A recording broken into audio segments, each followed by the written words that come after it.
A'udzubillahi minasyaitonirrajim. Bismillahirrahmanirrahim. Assalamualaikum warahmatullahi wabarakatuh. Alhamdulillahirabbil alamin. Nahmaduhu wa nasta'inuhu wa nastaghfiruh wa na'udzu billahi min shururi anfusina wa min sayyiati a'malina.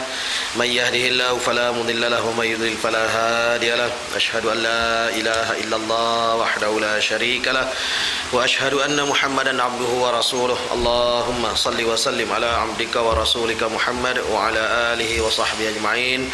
Qala Allah ta'ala fi kitabil karim, a'udzu billahi minasyaitonir rajim. Qalu subhanaka la 'ilma lana illa ma 'allamtana innaka antal alimul hakim. Wala haula wala quwwata illa billahil aliyyil azim.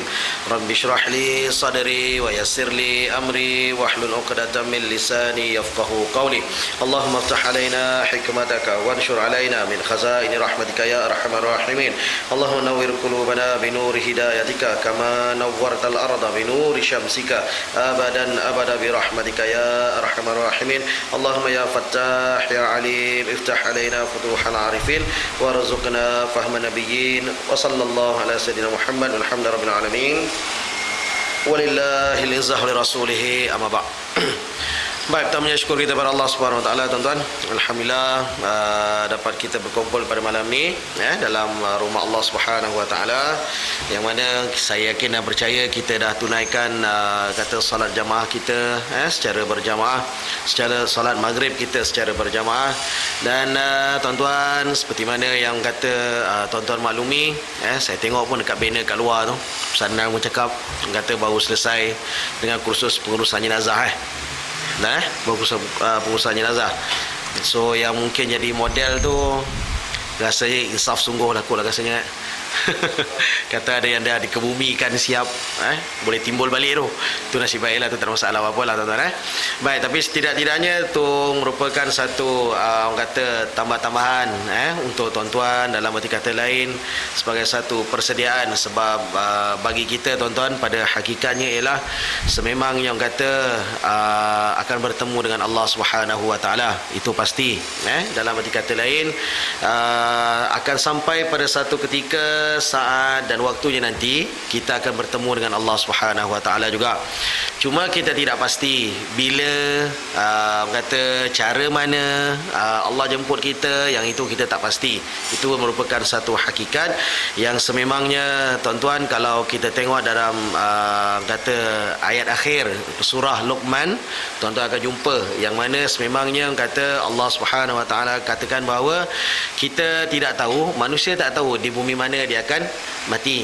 Wa ma tadri nafsun bi ayyi ardin tamut. Salah satu daripada 5 mafatihul ghaib, salah satu daripada 5 kunci-kunci yang kita sifatkan yang berkaitan dengan ghaibiyat mutlak pada tangan Allah Subhanahu wa taala 5. Nanti balik sekarang boleh cek balik ayat akhir surah Luqman. Tuan-tuan akan tengok di situlah segala-galanya bahawa 5 ni mutlak pada tangan Allah Subhanahu wa taala. Dalam arti kata lain, Allah saja yang maha mengetahui saat, detik, ketikanya dan sebagainya. Bagaimana untuk Allah yusawwir, untuk Allah bentukkan anak dalam kandungan ataupun dalam rahim yang ada pada isteri kita dan sebagainya. So yang itu adalah dalam pengetahuan Allah Subhanahu wa taala secara mutlak. Tak ada siapa pun orang kata yang boleh confirm keadaan baby, walaupun mungkin dalam teknologi kita pada hari ini kita ada scan. Kita boleh scan baby, kita boleh tengok bagaimana orang kata keadaan dia, air muka dia. In fact sampai sekarang dengan 4G kita boleh tengok 4D, dengan 4D yang kita boleh perhatikan air muka baby dalam kandungan tu pun sebenarnya kita boleh perhati dah sampai sekarang. Tetapi begitulah juga, tuan-tuan, yang hakikinya, yang hakikatnya Allah Subhanahu wa taala saja yang maha mengetahui. Walaupun mungkin katakanlah kita scan baby tadi itu, mungkin ikut pada doktor apa yang dinampak tadi itu lelaki, pada ilmunya lelaki. Tapi pernah juga berlaku pada jiran saya dulu seorang, seronok nak dapat lelaki, jadi bila dah di scan sampai 3 kali, malah yang terakhir, tuan-tuan, yang terakhir tu seminggu sebelum isteri bersalin, doktor kata lelaki lagi, tapi pada saat ketika keluar bunga perempuan. Tuan-tuan nak kata apa tu? Sedang hakikat kalau kata biasanya kalau kita duk bayang-bayangkan dengan sifat lelaki, kita dah boleh nampak dah orang kata bebet je tu paling-paling tidak. Tapi seminggu sebelum tu memang kata gitu, saat keluar masih lagi wanita. Maksudnya budak perempuan lah. Nak mengatakan tuan-tuan, yang benar-benarnya yang maha mengetahui saat, detik, bentuk, rupa. Dan begitu juga salah satu daripada yang 5 tadi tu, kalau kita boleh sebut-sebutkan secara umum, berkaitan dengan hujan, bila Allah nak turunkan hujan, begitu juga pada tangan Allah Subhanahu Wa Taala. Sekarang ni musim kita musim hujan, boleh katakan begitulah kan. Pagi tu nampak okey, sampai pukul 12 dalam terang-terang tiba-tiba dah mula ada rintik-rintik. Dalam rintik-rintik itu terus saja rap. Hari ni tadi okey lah. Alhamdulillah. Tadi tak berjalan tengah hari tadi dah. Pengurusan jenazah tadi okey lah. Alhamdulillah. Tu kuat dia punya tu. Okay, alhamdulillah lah secara tak langsungnya tuan-tuan. Orang kata Allah izinkan untuk tuan-tuan dapat belajar, orang kata berkaitan dengan perusahaan jenazah, Allah cantikkan dan indahkan cuaca tu untuk tuan-tuan dapat.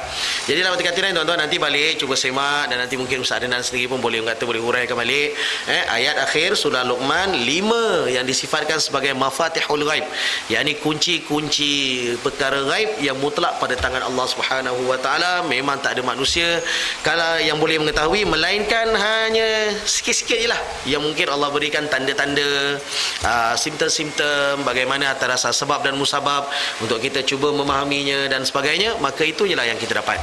Tapi detik tu, saat tu, itu mutlak pada tangan Allah Subhanahu Wa Taala. Jadi sebab tu dalam satu konteks akidah kita ahli sunnah wal jamaah, kita pegang sungguh-sungguh bahawa apa yang kita boleh usahakan ialah kita cuba rancang, kita cuba strategikan apa benda yang kita nak buat, kita plan baik-baik apa yang kita nak buat dan sebagainya. Itu dalam usaha, dalam al-kasbu wal ikhtiar, dalam usaha dan ikhtiar manusia untuk memilih apa yang dirasakan sesuai berdasarkan kepada sebab dan musabab yang Allah atur. Sebab sememangnya Imam An-Nawawi sendiri rahimahullah ta'ala mengatakan bahawa apa yang nak dimaksudkan dengan qada dan qadar Allah Subhanahu Wa Taala itu ialah dengan memahami sebab dan musabab. Imam Nawawi sendiri sebut, untuk memahami qada dan qadar Allah Subhanahu Wa Taala, kita perlu memahami sebab dan musabab.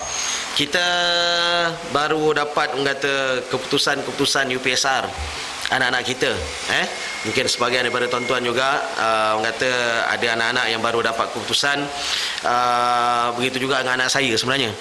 Begitu juga dengan anak saya. Jadi orang kata secara tak langsungnya, orang kata dengan apa yang dia dapat tuan-tuan, itu adalah ketetapan daripada Allah Subhanahu Wa Taala. Itu pasti. Jadi dalam arti kata lain, berdasarkan kepada sebab dan musabab, apa yang dia dah usahakan, apa yang kita dah ikhtiarkan, hantar tuition, kita peringatkan dia, rapat diri dengan Allah Subhanahu Wa Taala dan sebagainya, maka kesemuanya itu kita dah buat. Maka yang dapat tu pegang, seperti mana yang Sayyidina Ali karramallahu wajhah ataupun radhiyallahu an katakan, al khairu ma waqa'ah. Kata-kata Sayyidina Ali, dia kata al khairu ma waqa'ah, yang terbaik, yang berlaku itulah, apa yang berlaku itulah yang terbaik. Maksudnya tuan-tuan, ialah kadang-kadang mungkin macam sahabat saya seorang, ialah puas hantar tuition sana sini apa semua sekali, tapi di ujung ceritanya ialah ketetapan Allah Subhanahu Wa Taala yang hanya maha mengetahui, dia saja. Dari 5 tu anak dia mampu untuk capai, dengan keputusan boleh dapat 1 je tuan-tuan, 1 A je. Dari 5 tu boleh dapat 1 A je, malah C pun ada dekat yang tersebut kat situ. Jadi yalah, dengan jiwa-jiwa manusia kita ni tuan-tuan, dia mengeluh lah. Dia kata macam ni lah, dia kata tak seronok, kata kenapa lah anak aku jadi macam ni lah dan sebagainya. Ditanya pada anak, biasalah, anak kata boleh bah, tak ada masalah apa-apa dan sebagainya. Tetapi begitu juga tuan-tuan, kita serah pada Allah Subhanahu Wa Taala. Al khairu ma waqa, yang berlaku tu itulah yang terbaik, yang selayak baginya. Kita tak tahu, kita jauh daripada untuk cuba meneka kadang-kadang apa sebenarnya yang tersirat di sebalik kata ketetapan Allah Subhanahu Wa Taala. Kadang-kadang kita cuba teka, kita cuba ramal dan sebagainya, tak boleh nampak. Sebab hikmah tu mutlak pada tangan Allah. Akan datang nak jadi apa sebenarnya, apa sebenarnya yang Allah nak sampaikan dekat kita, apa sebenarnya yang Allah nak suruh kita fikir. Yang itu kita kena cuba fikir. Mungkin ada sesuatu yang perlu kita renung, ada sesuatu yang mungkin kita kena suami isteri sebagai ibu dan ayah untuk kata perhati balik. Yang itu kena ada. Sebab apa pun yang pastinya tuan-tuan, yang berlaku atas diri kita itu adalah yang terbaik. Baik namanya keputusan periksa, baik namanya kata kesihatan kita yang mungkin Allah tarik-tarik sikit, Allah sukat-sukat kadang-kadang kesihatan kita dan sebagainya. Mungkin dari segi rezeki anak menantu kita dan sebagainya, dapat menantu pun boleh tahan hantunya tu kan. Perangai itu pun, itu sebenarnya yang terbaik tu. Itu sebenarnya yang terbaik untuk kita. Maksudnya ada sesuatu, pasti perspektif pada Allah Subhanahu Wa Taala, ada sesuatu yang Allah nak sampaikan dekat kita untuk kita renung. Ni kenapa ni aku dah puas pilih-pilih menantu ni, tapi dalam aku pilih-pilih kata ya pun rupanya yang ni boleh tahan kan ni. Handal. Dalam handal itu mesti ada sebab kenapa Allah Subhanahu Wa Taala letak pada diri kita dan Allah datangkan dia dalam keluarga kita. Sebab tu tuan-tuan, berdasarkan kepada akidah kita Ahlussunnah wal Jamaah tuan-tuan, kita tidak boleh dalam banyak keadaannya menggunakan logik semata-mata. Tak boleh. Secara prinsip, secara dasar boleh guna logik dalam dalam menyempurnakan pemahaman kita terhadap apa yang Allah Subhanahu Wa Taala nak tetapkan atas diri kita. Nak sempurnakan pemahaman, logik kadang-kadang diperlukan. Tetapi dalam bab akidah, kita tak katakan bahawa logik adalah segala-galanya. Kita tak kata gitu. Sebab kalau kita mengatakan bahawa logik, rasional, munasabah mesti ada pada segala-galanya, jawabnya nanti kita khawatir kita akan sama seperti mana Mu'tazilah. Sebab Mu'tazilah dia mendahulukan akal daripada nakal. Dia mendahulukan fikiran, logik daripada nakal. Nakal ni maksudnya ialah benda yang kita petik daripada Quran, daripada hadis Nabi sallallahu alaihi wasallam. Dalam arti kata lain, logik mendahului daripada ayat Allah dan juga daripada hadis Nabi sallallahu alaihi wasallam. Yang itu tak boleh. Sebab seolah-olahnya nak ada logik, mesti ada logik, ataupun logik dahulu, malah silap-silap bertentangan pula dengan nas Nabi ataupun nas daripada Quran Allah Subhanahu Wa Taala. Tak boleh. Dalam arti kata lain, akal kita berdasarkan kepada kita Ahlussunnah wal Jamaah hanya sebagai penyempurna dalam memahami apa sebenarnya yang Allah nak sampaikan pada kita. Nak kata confirm semua logik, tak. Belum tentu ada. Malah kalau tuan-tuan sendiri perasan, kita dalam bab fiqh ada bab khauf. Kan kita ada bab khauf. Khauf ni apa? Kita cakap mudah ni macam dia sebenarnya stokin ataupun kasut lah. Kita katakan zaman orang kata Arab dahulu terutamanya, yang mana dia punya antara sifatnya tadi tu biasanya dibuat daripada kulit dan sebagainya. Tutup pula kata mesti buku lali tu mesti ditutup. Kalau katakan ni dalam bab rukhsah, salah satu dalam bab musafir. Okey, baik. Kalau ikut secara mudah lah tuan-tuan, secara mudah, bila kita bermusafir, kita boleh mengambil wuduk tanpa buka khuf, tanpa buka orang kata stokin kulit ataupun kasut kulit tadi tu. Tak payah, tak perlu. Kita bila sampai saja pada kasut kita tadi tu, pada khuf tadi tu, sebenarnya kita boleh sapukan aja. Dan memang kita kata sapu khuf. Okey, baik. Tak payah buka. Sedang logik kata lazimnya yang memang kotor ni pada kasut kat mana? Tapak kasut. Ikut logik kata tapak kasut. Tapi ketika sapu khuf, dia tak perlu pada tapak tuan-tuan, tak perlu. Contoh ni kata kalau kasut kita ni, jari ni kasut, kita cuma orang kata ambil air tadi tu popok je kat sebelah atas sudah. Bawah tak payah pun. Sedang logik kata bawah ni paling kotor. Kenapa tak kat bawah tu yang dibersihkan? Kenapa pula yang dipopok kat sebelah atas? Kenapa saja orang kata just sapu saja? Paling-paling tidak gitu je. Tuan-tuan jangan nanti pula orang kata dengan khuf tadi tu tuan-tuan curah dekat air pipe tu. Tak mau kalau macam tu, baik buka kasut tu. Baik buka khuf tadi tu. Sekarang ni logik kata kotornya di bawah, tapi kenapa disuruh sapu di atas? Ikut logik memang tak nampak logik dia. Tapi begitulah juga Saidina Ali kata, kalaulah agama Islam ini didirikan semata-mata di atas dasar logik, takkan timbullah soal khuf. Nak katakan bahawa khuf ni sememangnya tak logik. Khuf ni sememangnya tak logik. Sebab Saidina Ali dia refer direct kepada masalah khuf. Dia kata, kalaulah agama ini 100% berdiri di atas dasar logik, maka takkan timbullah masalah khuf. Sebab khuf sememangnya tak logik. Sebab ikut logik patut bawah, tapi kenapa main sapu atas? Jadi maksudnya tuan-tuan, begitulah juga kalaulah dalam keadaan kata seperti ini, kita katakan kita pun tak boleh mendahului akal, tak boleh mendahulukan akal lebih daripada nas. Begitulah juga tuan-tuan secara kata lebih pasti dalam bab akidah yang memang berlegar dalam konteks ghaibiyat dan begitu juga sam'iyat. Tuan-tuan, kita tak boleh guna logik keterlaluan. Dia ada had, dia ada batas. Jadi dalam arti kata lain, kata untuk jalan selamat kita dalam banyak keadaannya, walaupun kita ada sebab dan musabab, ada sebab dan musabab, ada sebab dan musabab dan sebagainya, sebab dan musabab juga tuan-tuan bukan satu benda yang final, bukan benda yang muktamad. Pegang baik-baik. Sebab dan musabab yang Allah letakkan atas muka bumi ini pada hakikatnya bukan final. Nak kira sebab dan musabab, sebab dan musabab semata-mata yang kita faham, jawabnya takkan lahirlah Nabi Isa AS. Sebab dia mesti ada suami dan isteri. Tapi sekarang ni cuma ibunya saja, Maryam. Bapa tak ada. Jadi orang kata sebab dan musabab hanya sebagai panduan saja. Sebagai panduan saja. Garis panduan yang perlu kita ikut. Sebaik-baiknya kita cuba jalan dulu.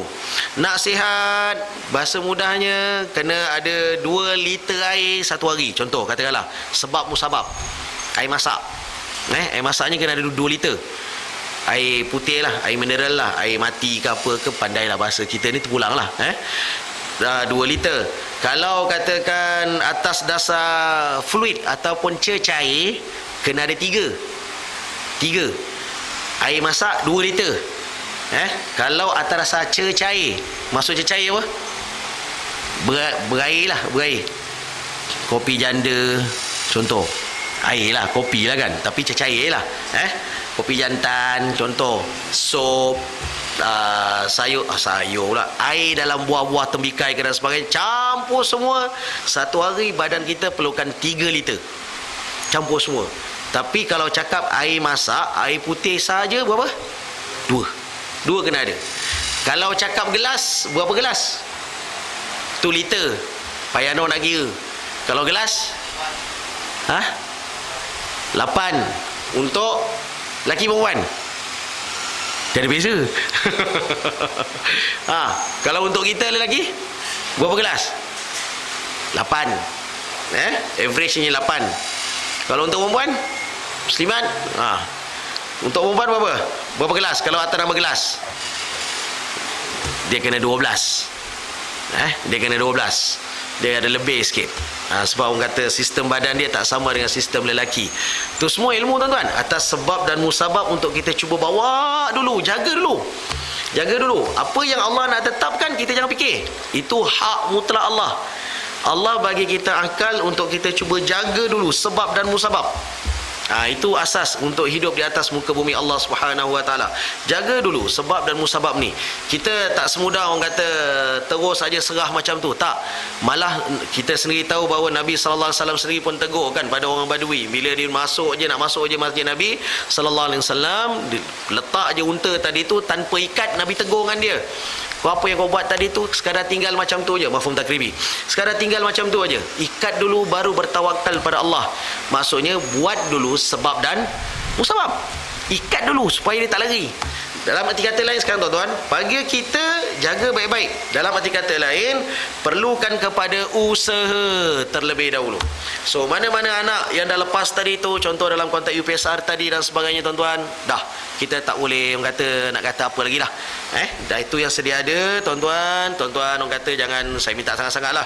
Kalau katakanlah ada ibu bapa orang kata yang mungkin dari segi keputusan anak-anak tadi tu mungkin tidak seperti mana yang kita harapkan, tuan-tuan, itu bukan pengakhirnya. Itu bukan akhirannya. Malah kita kalau sedar sungguh-sungguh pun tuan-tuan, sebenarnya anak yang baru 12 tahun orang kata dengan cabaran pelajaran pada hari ini dan sebagainya, begitulah juga orang kata dengan secara tak langsung pressure, tekanan yang ada pada diri dia tadi tu tuan-tuan, kita dah atur cukup dah. Dia dah dapat keputusan, sudah dah kita strategi semula, replan, re-strategize. Maksudnya sekarang ni mana pula sekolah untuk kita hantar sekolah menengah supaya kita boleh aturkan dia supaya untuk paling dekat PT3 nanti tu, masa yang ganti PMR tadi tu, setidak-tidaknya boleh kita cantikkan balik keputusan dia dan sebagainya. Atur balik. Apa yang dah jadi, dah. Jangan diungkit-ungkit, sebab kita tahu juga bahawa Nabi SAW sendiri pun memang orang kata kurang gemar. Nabi SAW sendiri pun tak suka. Yang tuan-tuan tahu dalam hadis Nabi SAW, bila di hujung satu hadis tadi tu, Nabi, apa yang Nabi kurang gemar? Bila manusia berkata laukana kaza wa kaza, seolah-olahnya makal apabila seseorang tadi tu bila dah berlaku satu-satu perkara, tiba-tiba baru dia bercakap kalaulah aku buat macam ni, aku macam ni, yang itu Nabi tak suka. Apa maksudnya tuan-tuan? Kita daripada peringkat awal tidak mengatur strategi ataupun tidak ada perancangan yang baik dalam mengatur kehidupan. Tak mau ada sesalan. Nak sesal awal-awal, kita atur sungguh-sungguh dan sebagainya.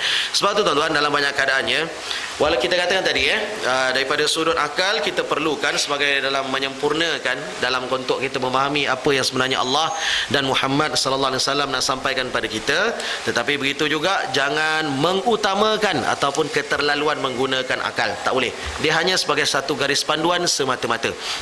Sebab tu kalau macam yang tuan-tuan perasan juga kebetulannya pada saya rasa dekat sebulan lah lebih kurang.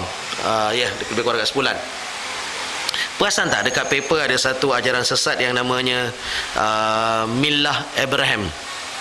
Saya perasan. Ada keluar kat paper Millah Abraham. Millah Abraham. Ajaran sesat di salah satu di Lembah Kelang, serpihan daripada negara jiran kita yang sebelumnya atas nama lain tapi dah difatwakan oleh JAKIM sebagai haram. Baik, tapi bila dia masuk balik kemari, negara kita, dia gunakan nama Millah Abraham. Baik. Poinnya apa tuan-tuan? Millah ni apa maksud dia? Millah. Bukan millah yang 9 no. Itu millah. Ni millah. Millatun. Millah ni maksudnya tuan-tuan, secara mudahnya kita katakan seolah-olah macam satu agama lah. Millah ni jalan hidup ataupun perkataan lain dalam bahasa Arab yang boleh disifatkan sebagai membawa kepada maksud agama ataupun fahaman, kepercayaan. Itu senang cerita lah. Malah kalau tuan-tuan perasan, ada mungkin tadi pun ada dalam pengurusan jenazah pun tadi mungkin ada salah satu daripada sunnah Nabi sallallahu alaihi wasallam, sunnah Nabi sallallahu alaihi wasallam, ketika jenazah itu dikebumikan, orang kata bila perlakuan Nabi, salah satunya apa? Bila Nabi pernah mengambil seketul batu ataupun orang kata kalau zaman sekarang kita kata macam genggam tanah sikit, kemudian sebelum beredar Nabi akan kepal-kepal kata tanah tadi tu, kemudian letak di atas pusara ataupun perkuburan tadi tu dengan mengatakan bismillah wa ala millati rasulillah, bismillah wa ala millati rasulillah. Itu dia, dengan nama Allah dan juga millati Rasulillah sallallahu alaihi wasallam, yakni jalan Muhammad sallallahu alaihi wasallam. Itu salah satu sunnah dia. Maksudnya letak, ambil, orang kata kalau kita ni ambil kepal sikit lebih kurang, tak payah besar, ambil letak di atas kubur tadi tu, sekadar menuruti atas sunnah Nabi sallallahu alaihi wasallam. Kita kata bismillah wa ala millati Rasulillah, dengan nama Allah dan juga jalan Nabi sallallahu alaihi wasallam. Itu je. Itu salah satu daripada millah. Jadi dalam arti kata lain, apakah maksud millah? Millah maksudnya adalah jalan ataupun kita katakan agama ataupun kepercayaan yang dipegang oleh seseorang tadi itu atas dasar iman dia. Baik. So yang namanya millah Ibrahim ni ataupun millah Abraham, dia nak nampakkan macam BI sikit, wallahu alam. Bila dia masuk serpihan daripada negara jiran kita masuk ke Malaysia, tangkapnya itu di Lembah Kelang, keluar kat paper, kita pun nampak. Dia katakan ni bukan apa, saya nak kait dengan logik ni, okey? Apabila keterlaluan menggunakan logik. Okey. Bila dikatakan bahawa Nabi sallallahu alaihi wasallam ni tak perlu. Nabi sallallahu alaihi wasallam ni kita tak perlukan dia. Sebab yang kita perlukan sebenarnya ialah Nabi Ibrahim Khalilullah. Abraham tu merujuk kepada Nabi Ibrahim Khalilullah, Nabi Ibrahim alaihissalam. Baik. Sebab daripada satu konteks benar Nabi sallallahu alaihi wasallam dari segi jaluran dia tadi tu sampailah kepada Nabi Ismail alaihissalam. Nabi Ismail siapa? Anak kepada Nabi Ibrahim alaihissalam. Maksudnya bila sampai Nabi Ismail tadi tu direct lah sampai pada Nabi Ibrahim alaihissalam. Jadi logiknya dalam dirinya sifat tadi tu dikatakan bahawa kita tak perlukan kepada Muhammad sallallahu alaihi wasallam sebab Muhammad ni last, ni ujung. Jadi yang penting ialah kita pakai Nabi Ibrahim alaihissalam sebab dialah puncanya. Jadi secara tak langsung syariat Muhammad sallallahu alaihi wasallam pada pandangan milah Ibrahim tak payah, tak perlu. Kita tak perlu solat, syariat apa yang Nabi bawa, Nabi sallallahu alaihi wasallam bawa pun kita tak perlukan dia. Kita hanya buat apa saja yang Nabi Ibrahim buat, itulah yang kita buat. Malah dikatakan bahawa milah Ibrahim ini adalah serpihan daripada fahaman salah satu yang kita sebutkan agama Kristian lah, tu senang cerita. Pecahan dia. Sebab dia ada kaitan, orang kata sebab dia kait mengatakan bahawa sebenarnya yang ini ada kaitan dengan ahli kitab ataupun orang kata ahlul kitab. Sebab kita tahu juga bahawa Nabi Ibrahim alaihissalam ni pasal ikut logik, masalahnya pasal ikut logik keterlaluan. Nabi Ibrahim alaihissalam ada berapa anak? Nabi Ibrahim ada berapa anak? 2. Nabi Ibrahim ada 2 anak, kan? Ada 2 anak. Satu Nabi Ismail alaihissalam daripada isterinya yang nama Hajar. Nabi Ismail alaihissalam dari isteri, daripada ibunya, isteri yang kedua Nabi Ibrahim alaihissalam namanya Siti Hajar. Okey, baik. Isteri pertama Nabi Ibrahim Sarah. Dari Sarah setelah dapat Ismail baru dapat Ishak. Daripada Ishak tadi itu turunnya adanya keturunan. Salah seorang daripada anak Nabi Ishak adalah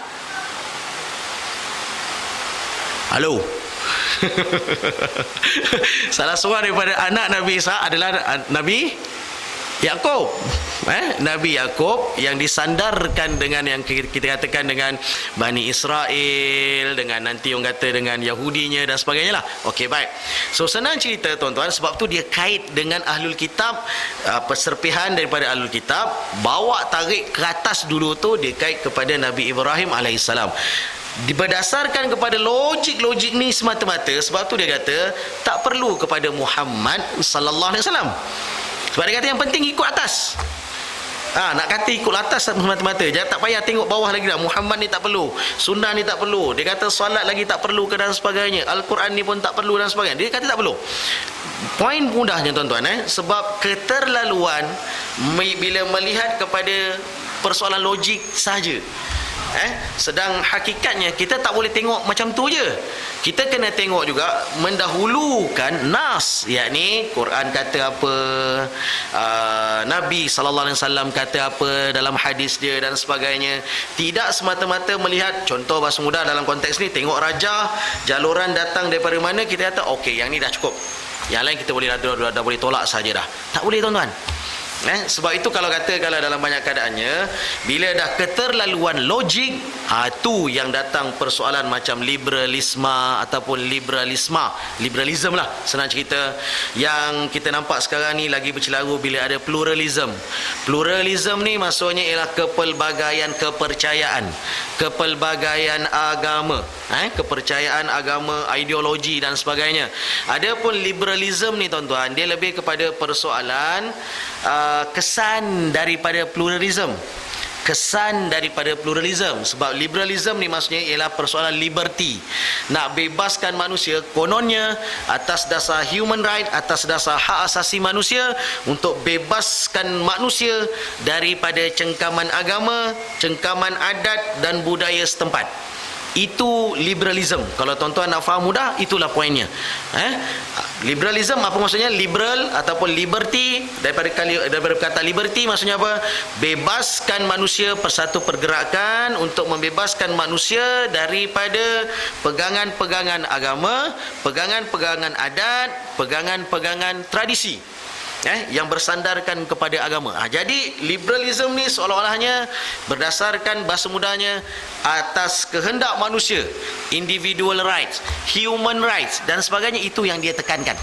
Itu sebenarnya yang ditekankan. Sebab tu secara tak langsung, seperti mana yang tuan-tuan pun maklum juga, lebih kurang dalam sebulan yang lepas juga lebih kurangnya, tentang persoalan I want to touch a dog. Nah, yang nak sentuh anjing tu salah satu konteks lah sebenarnya, tuan-tuan. Sebab tradisi kita, adat kita, budaya kita, agama kita, berdasarkan sebelah kita dan sebagainya, region kita, kawasan kita, pada hakikatnya kita tak pernah katakan untuk meuar-uarkan ataupun menggalak-galakkan bagi umat Islam pada yang ada pada kita yang berada di Malaysia, khasnya terutamanya untuk bermain-main dengan yang namanya kalb ataupun anjing ni. Buat tradisi kita, budaya kita. Tetapi pada pandangan pada pandangan liberalism, adat, tradisi bersifat relatif. Apa maksud relatif? Dia bersifat semasa. Bahasa mudah, kalaulah satu dunia sekarang ni, apa ada masalah pada anjing? Tak ada masalah apa-apa. So kita pegang je lah. Nak takut apa? Dia pun juga binatang. Dia juga orang kata perlu dilayan, perlu dia orang kata dibelai dan sebagainya. Sebab seolah-olahnya itu adalah definisi sekarang. Jadi apa saja yang nampak bertentangan dengan yang namanya daripada konteks agama, budaya setempat dan sebagainya, pada pandangan liberal, tinggalkan dia. Kita kena tentang, kita kena buat. Itu bahasa mudahnya. Kalaulah secara tak langsung tuan-tuan, dia akan sampai pada satu tahap apabila nanti, sekarang ni kita nampak dia dah menjadi macam benda biasa. Benda biasa. Apa dia? Kalau kata kita nampak pada muslimat kita, anak-anak perempuan kita dan sebagainya, kalau dahulunya kita nak tengok seorang budak perempuan, remaja ke, mak budak ke dan sebagainya, saja-saja keluar pakai seluar, luar rumah jarang nau-nau. Sebab tradisi kita, budaya kita, adat kita dan sebagainya, agama kita juga mengajar secara tak langsungnya kalau pakai longgar-longgar. Jadi wujudlah yang namanya baju kurung, yang lebih ke arah tradisi kita Melayu lah, bahasa mudahnya. Even mungkin ada sampai pada satu tahap orang kata yang nampak ketat sikit. Contoh, baju kebaya pun ada sebahagian kata dah, itu dah nampak dah orang kata bentuk tubuh dan sebagainya. Dah ada orang bising pada perkara tu. Okey, baik. Itu selama ni tuan-tuan. Baik. Tetapi di atas dasar orang kata liberalism, dia dah mula ada yang bersifat universal ataupun yang bersifat unisex. Apa salah perempuan pakai seluar? Contoh, sebab dia nak set dalam kepala. Apa masalah dia? Apa isu dia? Bahasa mudah. Jadi di atas dasar quote unquote unisex, atas dasar universal trend yang berlaku worldwide dan sebagainya, so pada ketika itu dia mula masuk pelan-pelan. So mungkin pada kita lazim kita nampak okey lagi kot, tak ada masalah. In the first place itself, pada peringkat asalnya tadi tu mungkin tak ada masalah. Tapi tuan-tuan tengok sekarang ni, seluar ketat dah jadi masalah. Kan perasan kan? Seluar ketat yang budak-budak perempuan pakai sekarang dah. Saya tak tahulah tuan-tuan, kalau ikut fahaman cetek saya ni, faham saya seluar ketat tu sebenarnya macam ganti, wallahualam, kalau nak kata ganti ke ataupun alternatif kepada kain dalam, wallahualam lah. Tapi apabila sekarang ni dia jadi seluar kat luar pula dah. Kan, seluar ketat tu dah jadi seluar kat luar. Jawabnya sekarang, unsur liberalism adat dahulu kata yang pegang kepada yang nama yang bersendikan kepada agama. Pakaian wanita kena longgar, baju kurung yalah, kata tak ketat dan sebagainya, tak menampakkan susuk tubuh dan sebagainya. Sekarang ni dah mula tinggal. Dah mula jarang dah. Maksudnya jarang dipakai. Melainkan occasionally lah, maksudnya pagi raya mungkin ada kematian orang ke dan sebagainya, barulah kenduri kenara kita pakai baju kurung mungkin. Tapi lepas daripada tu tanggal dah tak ada. Dia dah lebih sesuai dalam satu konteks. Mungkin pada peringkat asalnya tadi itu sifatnya unisex. Unisex ni maksudnya lelaki atau perempuan boleh pakai lah. Itu asal mudah dia secara tak langsung. Tapi apabila orang kata dah jadi satu trend, tuan-tuan tengok, orang dah mula lari daripada sifat-sifat tradisi, orang dah mula lari daripada yang namanya sifat-sifat adat, dan malah kita minta sangat-sangat supaya jangan kata sampai pada satu tahun nanti dia lari daripada sendi-sendi agama. Itu mainan halus daripada liberalism. Itu kalau tuan-tuan faham sungguh-sungguh, sebenarnya jarum masuk tu sebenarnya terlalu halus. Dia dalam satu konteks sains sosial, tuan-tuan, kita panggil dia sebagai hegemoni barat. Hegemoni barat. Kalau dari segi ejaan Melayunya lebih kurang Hegemoni. Hegemoni barat. Hegemoni. Hegemoni barat. Hegemoni barat ni maksudnya ialah dalam banyak keadaannya kata satu penerapan nilai, kalau saya boleh istilahkan itu, satu unsur penerapan nilai barat adalah segala-galanya. Tak kisah dari segi pemakaiannya, dari segi pemikirannya, daripada sudut sistem orang kata makan minumnya dan sebagainya, orang kata lebih kepada fast food. Itu semua termasuklah tu dalam konteks hegemoni barat. Dia termasuk. Kita kalau perincikan dia macam-macam kita akan jumpa lah, dari segi pakaian dan sebagainya. Baik. Tetapi tuan-tuan, yang asas yang saya nak bawa pada malam ni ialah sebenarnya lebih kepada persoalan kita tidak boleh mendahulukan akal lebih daripada nakal. Nakal ni maksudnya nakli, yang bersifat daripada yang kita petik daripada Quran dan begitu juga nas Nabi sallallahu alaihi wasallam. Akal diperlukan, clear cut, sungguh. Allah iktiraf, Islam iktiraf, Nabi iktiraf, clear cut kita pakai. Sebab tu kita wajib jaga akal. Kita tak boleh rosakkan akal. Sebab itu arak diharamkan kerana arak boleh merosakkan akal, kewarasan akal untuk berfikir. Kita haramkan dada sebab dada boleh merosakkan akal. Bermaksud akal memang kita perlukan dia. Tetapi dalam memahami agama, lagi-lagi yang namanya akidah, dia tak boleh, tuan-tuan, tak boleh mendahulukan akal daripada nakal ataupun nas dan juga dalil daripada Quran ataupun daripada Muhammad sallallahu alaihi wasallam. Kalau tidak, nanti dia akan jadi banyak masalah. Akal ni dia ada kekurangan, tuan-tuan. Dia tak boleh melihat dalam satu jangkauan masa yang jauh. Dia tak boleh nampak. Dia cuma dalam batasan yang tertentu, dalam ruang lingkup yang tertentu, terhad. Dia tak boleh pergi jauh. Sebab kemampuan kita, akal kita berfikir hanya berdasarkan kepada maklumat, banyak berdasarkan kepada informasi yang ada pada kita, pengalaman hidup yang kita lalu, tu je. Lebih daripada tu tak boleh. Kita hanya mungkin boleh cuba untuk mengagak. Tetapi begitulah juga akan datang yang pastinya benda tu mungkin dia akan mula berubah. Itu adalah satu hakikat yang kita kena terima. Sebab tu dalam banyak keadaannya, tuan-tuan, kita pegang sungguh-sungguh berdasarkan kepada akidah kita Ahlussunnah wal Jamaah yang berbeza dengan Mu'tazilah, yang mana sebab Mu'tazilah ni dia banyak gunakan logik semata-mata. Kita tak nak macam tu. Kita tak boleh macam tu pun, in fact. Dalam arti kata lain, kita tidak boleh mendahulukan akal lebih daripada nakal. Sebab itu dalam memahami nas, dalam memahami Quran, dalam memahami hadis Nabi sallallahu alaihi wasallam, sebab tu kita diajar adanya ulum Quran, adanya ulum hadis dan sebagainya.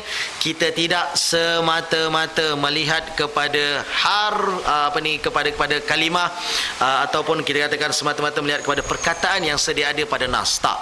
Sebab dia ada maksudnya yang tersendiri, dia ada konteksnya sendiri dan sebagainya. Dalam arti kata lain, perlu berhati-hati supaya orang kata kita dapat orang kata memahami Islam, Allah, Rasul tadi itu dalam keadaan yang lebih baik dan lebih elok lagi lah. Kalau tak ada nanti tuan-tuan memang akan banyak kucak-kacir. Sebab tu yang secara tak langsungnya tuan-tuan, kalau tuan-tuan perasan lah kan, saya tengok sekarang ni dah macam jadi satu trend. Saya ingatkan sangat-sangat pada diri saya lah yang bercakap, dan itu juga pada tuan-tuan secara umumnya. Jangan suka untuk melabel-labelkan orang, jangan label-labelkan orang. Dalam arti kata lain, orang kata kita tak setuju dengan orang ni, kita katakan dia mungkin dia Wahabi lah, dia ni Salafi lah, mungkin lah ni mungkin Syiah ke dan sebagainya. Tuan-tuan, sebab itu dalam banyak keadaannya, kalau tuan-tuan perasan cuma kadang-kadang kita jarang bincang dalam konteks ayat 1 sampai ayat 5 surah Al-Alaq. Apa surah Al-Alaq? Iqra' lah. Iqra' tu. Baik. Kita tahu wahyu pertama, malah perkataan pertama dalam wahyu pertama tadi itu Iqra'. Perkataan Iqra' itu bacalah, yang kita faham dari segi perkataan harfiahnya, literal meaningnya, terjemahannya, maksudnya adalah bacalah. Bacalah. Tapi dari segi konteks ma'aninya tuan-tuan, dari segi maksud yang Allah nak sampaikan ialah kuasai ilmu tu. Kuasai ilmu tu. Sebab tu secara tak langsung kalau tuan-tuan tengok sendiri pun, daripada ayat 1 sampai 5 ayat, tapi Iqra' ada 2 kali. Perkataan Iqra' ada 2 kali kat dalam tu. Dia tak sekali pada pangkal, tak. Kat tengah-tengah tu pun ada sekali lagi Allah sebut Iqra'. Nak nunjukkan tuan-tuan, dari segi kata ilmu yang kita ada, pengetahuan yang kita ada, pengalaman hidup yang kita ada dan sebagainya, dia sebenarnya tak cukup. Kita memang kena, orang kata, kalau dalam satu konteks kita kata kena hijrah sungguh-sungguh. Sebab ayat akhir sendiri pun bila Allah kata, ayat 5 tadi itu, alamal insana ma lam ya'lam. Bermaksud Allah secara kiasannya, Allah nak katakan bahawa secara tak langsungnya bahawa menjadi satu tuntutan atas kita manusia hijrah atas dasar ilmu tu. Cuma kita jarang bincang lah konteks hijrah tu dalam konteks suratul Alaq. Kita jangan bincang perkara tu, sebab kita biasa bincang kita dalam konteks hijrah daripada tempat ke tempat, kata daripada sudut maksud pun kita kata daripada suasana yang buruk kepada suasana yang lebih baik. Baik. Tapi kita jarang kaitkan tuan-tuan. Kita jarang kaitkan pada perkataan Iqra' yang sedia ada dalam suratul Alaq, wahyu yang pertama 1 sampai 5 tadi tu. Kita jarang cakap. Tapi pada hakikatnya di situ merupakan satu tuntutan. Dalam arti kata lain tuan-tuan, kalau kata kita balik dalam satu konteks ataupun dalam satu tapak kata akidah kita ni, Ahli Sunnah wal Jamaah, dia menjadi satu tuntutan supaya kita kuasai dan fahami sungguh-sungguh apa sebenarnya yang dimaksudkan dengan akidah Ahli Sunnah wal Jamaah. Faham sungguh-sungguh. Bila kita dah faham sungguh-sungguh tuan-tuan, barulah nanti kita akan dapat bezakan. Bila sesuatu tu datang minta maaf, 2 hari lepas demam tak jadi. Dia nak jadi demam tapi tak jadi, alhamdulillah lah. Tapi kesan-kesan tu ada batuk-batuk sikit. Baik. Apa tadi Ustaz? Dah lupa dah. Okey. Baik. Sebab tu tuntutan kita ialah kita kena kenal sungguh-sungguh akidah Ahli Sunnah wal Jamaah. Sifat dia macam mana, orang kata di mana yang kita katakan yang kita boleh terima, di mana batasan dia dan sebagainya. Sebab kadang-kadang dalam banyak keadaannya kita tak gemar dengan orang. Bila kita tak gemar dengan orang, kadang-kadang kita tak gemar dengan apa yang dia kata, kadang-kadang kita terus tak gemar orangnya. Ini pun masalah juga. Sedangkan hakikat dalam hadis Nabi sallallahu alaihi wasallam dalam Sahih Bukhari, tuan-tuan boleh cek, tak ada masalah. 4 patah je Nabi kata. 4 patah je Nabi sebut. Nabi kata al-hubbu fillah wal bughdhu fillah. Kama qala. Nabi kata al-hubbu fillah, cinta pada jalan Allah. Suka sayang atas nama Allah. Itu senang cerita. Dan kalau pun benci wal bughdhu fillah. Dan kalau benci pun atas nama Allah. Kita benci perangai dia. Perangai dia apa? Dia suka mengumpat. Dah, kita benci perangai mengumpat tu. Tapi jangan benci orangnya. Itu poin dia. Kalau kita benci orangnya, bermaksud kita ni dah terlajak. Kita tak ikut dah apa yang Nabi sebut. Dalam arti kata lain sekarang ni ialah kita benci tu, benci perangainya, benci sifat buruknya, yang mazmum tu, yang mazmumah itulah yang kita benci. Tapi orangnya jangan dibenci. Kita biasa terlajak, kita dah tak gemar perangai dia, kita mungkin kata agaknya wallahualam ada sikit panas kot, mungkin kata dia pernah tegur kita ke dan sebagainya, kita tak gemar, dan terus orang tu pun kita benci. Jawabnya itu tak betul. Tu saya ingatkan sangat-sangat pada diri saya, supaya orang kata saya betul-betul pegang pada hadis Nabi SAW ni.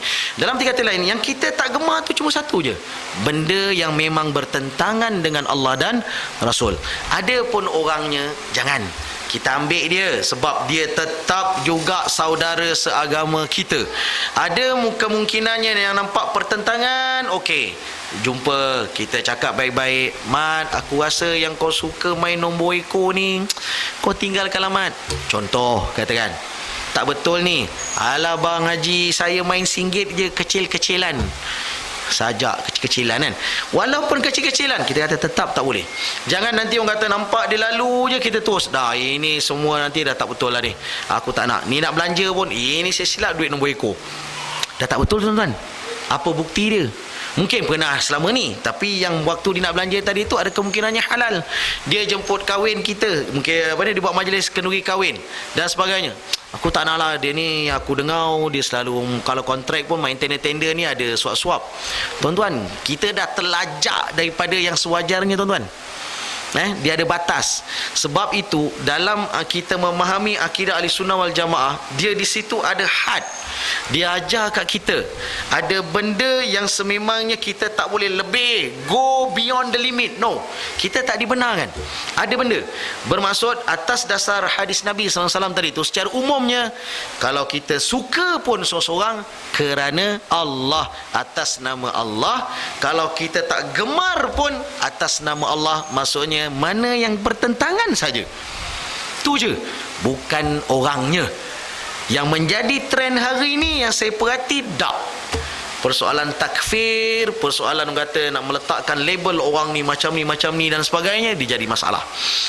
Dia nak main orang kata simply cakap, simply cap macam tu. Tuan-tuan, hati-hati tuan-tuan sebab ni masalah akidah. Bab fiqah kadang-kadang tuan-tuan secara tak langsungnya, kadang-kadang kalau kita kata berselisih pandangan dan sebagainya, dari segi kaedah dan sebagainya ada kemungkinan dia agak jelas. Tapi dalam bab akidah tuan-tuan, there is a very fine line. Itu kalau saya boleh istilahkanlah there is a very fine line. Ada satu garis halus, cukup halus tuan-tuan, di antara yang namanya betul benar-benar kita setia pada Allah ataupun yang namanya syirik pada Allah. Dia punya garisan tu, garisan pemisah di antara unsur syirik. Contoh dalam unsur syirik ataupun kata unsur kafir bertentangan dengan Allah dan sebagainya tadi ni, dia cukup halus je garisan dia. Garisan dia cukup halus tuan-tuan. Hati-hati. Sebab contoh, kita tahu bahawa tak banyak sikit, walaupun kata, sebab ni nak secara mudahnya tuan-tuan, kita tahu bahawa bila kata syirik ni ada dua secara umum yang kita tahulah, jali dengan khafi. Syirik yang nyata jelas, dengan satu lagi yang tersembunyi. Kita pergi pada yang khafi, yang kata yang tersembunyi. Syirik yang jelas ni terang sangat, kita boleh nampak, kita tengok dah boleh agak dah, okey, aku rasa perbuatan kau ni dah mula masuk dalam bab syirik. Kita boleh nampak dah. Kalau katakan sembah patung ke dan sebagainya, clear cut, benda tu nampak sangat dia bertentangan dengan apa yang sewajarnya. Baik, kita pergi pada syirik khafi, cukup halus tuan-tuan. Kita pening, kita demam, kita ambil Panadol, kita telan 2 biji, selang 2 jam 3 jam, wah, dah sihat dah. Bang, dah sihat dah bang? Dah, Panadol tadi memang power betul lah, 650 mg. Contoh katakan. Tuan-tuan, kita letak tapak kat siapa tu? Siapa yang pulihkan kita tu? Ubat atau Allah Asy-Syafi? Statement kita tu, kita letak kat siapa tu seolah-olahnya? Kita letak dekat Allah atau kita letak kat ubat? Tu nak nunjukkan bahawa dia punya garis pemisah antara yang namanya betul-betul atas dasar uluhiyah kita pada Allah Subhanahu Wa Taala, loyalty kita pada Allah, dengan yang namanya silap-silap tapak tu ada lari sikit, walak tu boleh dipersoal. Garisan tu terlalu halus tuan-tuan. Kalaulah yang benda macam tu kata dah terlalu halus, apatah lagi kalau sampai pada satu tahap kita tiba-tiba atau saja-saja kurang gemar dengan seseorang ke dan sebagainya, panas ke dan sebagainya, kita terus cap dia dengan orang kata istilah-istilah dengan label-label yang tak sewajarnya, yang orang kata label tu bertentangan dengan akidah. Besar masalah tu, tuan-tuan. Sebab tu kalau katakan kita tak gemar ke dan sebagainya, kita diam. Tuan-tuan, Nabi SAW dah ajar kat kita. Nabi tahu di atas mukjizatnya, di atas apa yang disampaikan oleh Allah kepadanya, dia tahu siapa yang munafik. Dia tahu siapa yang munafik. Tapi begitulah juga Nabi tak semudah Nabi tak semudah mengatakan yang ni munafik, ni munafik, ni munafik, munafik. Nabi tak sebarkan, tuan-tuan. Nabi simpan. Kecuali yang memang terang dalam kata Abdullah bin Ubay tadi tu dalam perang kata Uhud dan sebagainya, itu satu masalah lain. Okey, baik. Tapi setidak-tidaknya, tuan-tuan, yang mengatakan satu senarai yang Nabi cukup tahu yang namanya munafik tu, Nabi pun tak semudah label-labelkan dia. Apatah lagi kita yang setakat ni yang masih lagi beragama Islam, sama-sama sedara dalam agama, satu kongsi akidahnya, satu kongsi Tuhannya, yakni Allah Subhanahu wa taala, dan juga Muhammad sallallahu alaihi wasallam, Quran dan sunnahnya sama. Kenapa kita terlalu mudah untuk meletak dan sebagainya, tuan-tuan? Nampak sangat dia tak kena. Jadi saya ingatkan sangat pada tuan-tuan, terutamanya pada diri saya lah yang bercakap ni. Orang katakan kalau ada benda yang kata atas dasar kata kurang gemar, satu. Yang keduanya, sekadar gunakan orang kata fahaman yang mungkin kita ada tanpa kita cek dan sebagainya, maka di situ adalah lebih baik kita pertahan, ataupun kita bukan pertahan, kita bertahan. Maksudnya dari kata-kata lain, KIV. Jangan semudah melepaskan, sebab setidak-tidaknya nanti kalau dipanjang-panjangkan, silap-silap nanti dia akan menjadi satu ruang fitnah yang kata yang susah lagi untuk kita kawal dan sebagainya. Tuan-tuan, kita dalam kita bermasyarakat ni, tuan-tuan, akidah kita Ahlussunnah wal Jamaah sebenarnya dia ajar kita cukup indah, tuan-tuan. Cukup indah. Selama mana tak dengar dia katakan orang kata dia keluar daripada agama Islam, selama mana pegang sungguh selama mana dia tak kata dia keluar daripada agama Islam, tuan-tuan, dia masih lagi saudara seagama kita. Dia buat dosa besar, dia dalam ruang fasik, tapi imannya masih lagi berada di situ, tuan-tuan. Dan dia menjadi satu tanggungjawab atas kita untuk perbaiki dia. Bukan condemn dia, perbaiki dia. Sebab kalau condemn ya, tak settle kita. Silap-silap kita nanti pun orang kata sampai pada satu ketika nanti, wali'auzubillah, di akhirat kelak Allah akan tanya juga, apa yang kau buat untuk islahkan dia? Nak jawab apa? Untuk islahkan dia, untuk menjadikan dia lebih saleh, patah balik pada jalan Allah Subhanahu wa taala. Nak jawab apa, tuan-tuan? Sedangkan kita tak buat apa-apa. Tu satu benda yang kata yang kita memang nak kena tengok balik, semak balik dalam kita bermasyarakat dan sebagainya. Sebab orang kata manhaj kita, akidah kita Ahlussunnah wal Jamaah sebenarnya dia mengajar kita supaya hidup dalam keadaan kata cukup harmoni. Baik, saya rasa itu sajalah kot untuk malam ni, untuk kita fikir-fikirkan, untuk kita renung-renungkan ya. Sebenarnya saya pun kata bila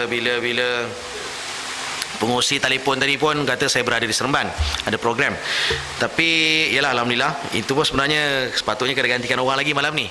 Tapi kebetulan bila saya dah bagi jawapan, dia kata saya datang, okeylah, tak ada masalah. Cumanya saya terlupa Ustaz, kat mana berhenti. Itu yang malam ni duk jalan-jalan dulu ni. Dah terlupa kat mana orang kata kita berhenti pada kitab kita ni.